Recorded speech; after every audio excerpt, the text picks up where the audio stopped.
Siang itu, di depan kantor kelurahan, seorang PNS sedang berdiri menunggu tukang somai lewat. Di sebelahnya, tukang es dawet sedang mangkal. Dan iseng-iseng, PNS itu bertanya, "Udah berapa lama bang jual es dawet?" "Udah 5 tahun lebih pak," jawab Kang Dawet. "Dagangan sama gerobaknya punya sendiri semua ya bang?" Tanya PNS lagi. Kang Dawet pun kembali menjawab, "Bukan pak, masih setor. Semuanya punya juragan Dawet. Harusnya 5 tahun jualan udah punya gerobak sama dagangan sendiri semua bang."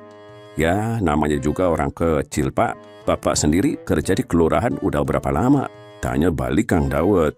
"Kurang lebih udah 15 tahunan bang." "Emang kenapa bang?"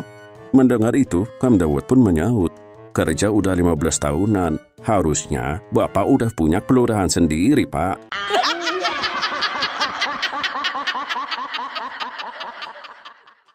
Di rumah, seorang kakek sedang bertanya pada cucunya, "Cu, hari ini kamu bolos lagi sekolah ya?"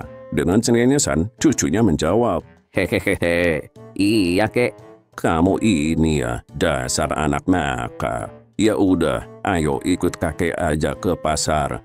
Sesampainya di pasar, Cu, cepat kamu sembunyi.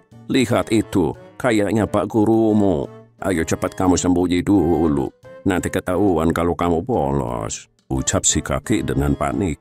Kemudian, dengan panik pula, si cucu berkata, "Ah, yang bener kek. Kalau gitu, kakek aja yang sembunyi." "Loh, kok malah kakek yang disuruh sembunyi sih?" Dengan ragu-ragu, si cucu berkata, Itu kek. Soalnya aku tadi gak masuk sekolah. Alasannya karena kakek meninggal."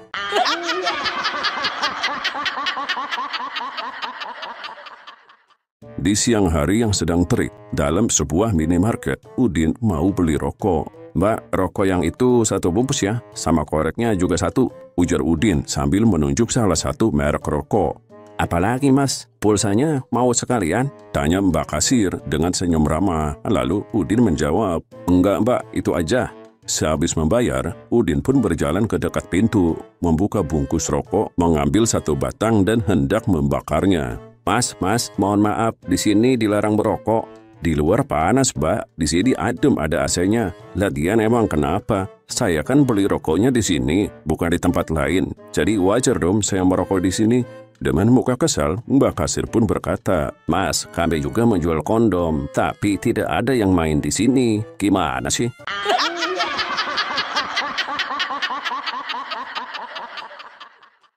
Suatu pagi, Ojan, murid kelas 6 SD, sedang ketakutan. Takut dihukum gurunya karena belum bikin PR.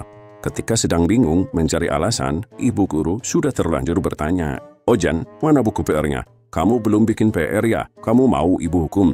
Lalu Ojan pun menjawab sekenanya dengan nada ketakutan, Kemarin pulang sekolah, saya dirampok orang di jalan, Bu." Bu guru pun kaget lalu bertanya, "Apa? Dirampok? Yang benar kamu? Terus kamu gak apa-apa?" "Gak apa-apa, Bu." "Terus barang apa saja yang dirampok? Uang dan HP kamu gimana?" tanya ibu guru lagi dengan serius. Kemudian Ojan pun berkata, "Dia nggak ambil uang dan HP saya, Bu. Anehnya, dia cuma ngambil buku PR saya aja. Makanya saya nggak bisa ngumpulin PR, Bu."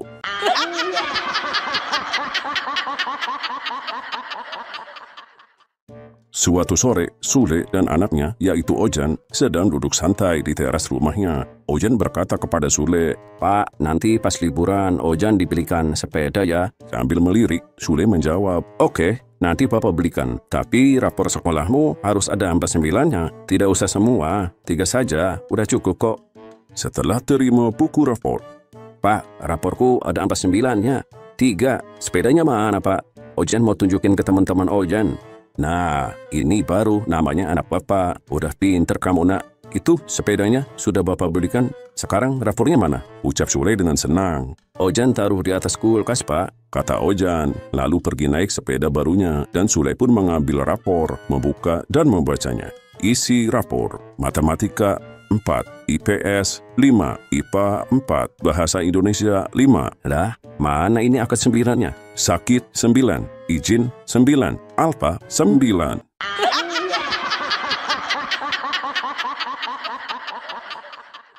Pada pagi hari, Onah melihat pasangan tetangga barunya sedang terlihat romantis. Sebelum berangkat kerja, suaminya mencium istrinya dengan mesra. Sambil terus melihat, Onah memanggil Udin, yaitu suaminya. Bang, sini bang. Lihat tuh tetangga baru kita. Tiap hari Onah perhatiin, mesra banget.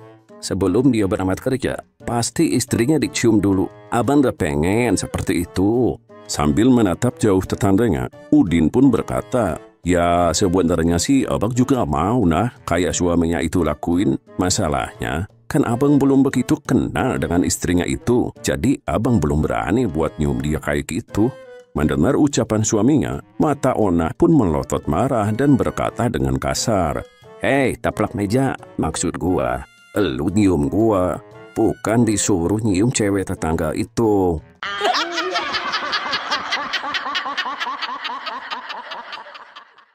Di ruang sidang, Doyok yang ditetapkan sebagai saksi dalam kasus narkoba tetangganya sedang ditanya-tanya oleh hakim di pengadilan tersebut. "Anda kenal dengan tersangka?" tanya hakim dengan suara berat. Lalu Doyok pun menjawab, "Maaf Pak Hakim, saya nggak kenal." Dengan terheran, Pak Hakim kembali bertanya dengan menunjuk ke arah tersangka, "Apakah benar Anda tidak kenal dengan orang ini?"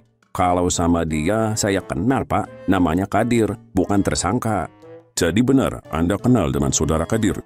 "Enggak Pak, saya nggak kenal." Dengan muka jengkel, Pak Hakim pun berkata dengan nada tegas, "Loh, Anda gimana? Tadi bilangnya kenal, sekarang bilang enggak. Tolong jelaskan, Anda jangan main-main di ruang persidangan." Mendengar itu, Doyok pun menjawab dengan kesal juga, "Kalau sama Kadir, saya kenal Pak. Tapi sama saudaranya, saya nggak kenal. Pak Hakim ini gimana sih?"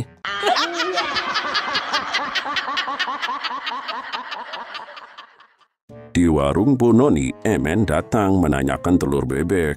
"Bu, ada telur bebek?" "Nggak ada, Men," jawab Ibu Noni. Lalu Emen pun pergi. Besoknya, Emen datang lagi dan bertanya kembali, "Bu, ada telur bebek?" Bu Ane pun sedikit kesal karena Emen menanyakan telur bebek yang bukan jualannya dari kemarin. Lalu dia pun menjawab, "Gak ada. Sekali lagi kamu tanya lagi telur bebek, saya ikat kamu pakai tambang dan saya gantung di atas pohon." Mendengar itu, Emen pun kembali pergi. Besoknya, si Emen datang lagi.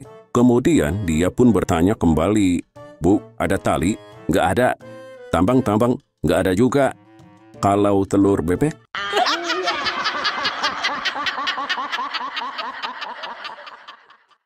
Siang itu, seorang WNI alias warga negara Indonesia makan siang di restoran Indonesia yang sederhana di negara Singapura. WNI tersebut tertarik karena pada salah satu menunya ada masakan gudeg dari Jogja.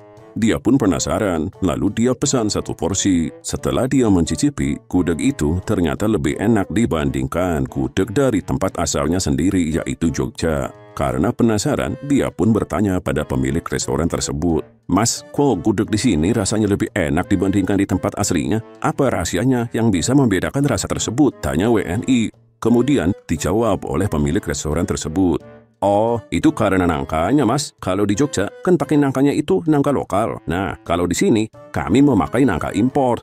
"Wah, mantap. Emang nangkanya diimpor dari mana, Mas?" tanya WNI lagi, dan segera dijawab oleh pemilik restoran, "Nangkanya itu kami impor dari Jogja, Mas."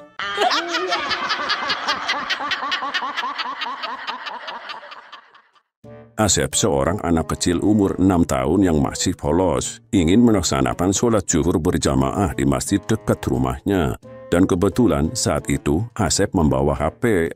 Pada saat sholat mau dimulai, pengurus masjid berkata, "Barang siapa yang membawa HP, segera dimatikan." Asep yang mendengar itu pun langsung panik dan segera berbalik pulang. Sesampainya di rumah, ibunya langsung bertanya, "Kamu kenapa, Nak? Nggak jadi sholatnya?" Kemudian, dengan nada takut, Asep pun menjawab, "Enggak Bu, Asep sholatnya di rumah aja. Kata pengurus masjid, siapa saja yang membawa HP akan dimatikan. Daripada nanti Asep dibunuh, mending Asep segera pulang."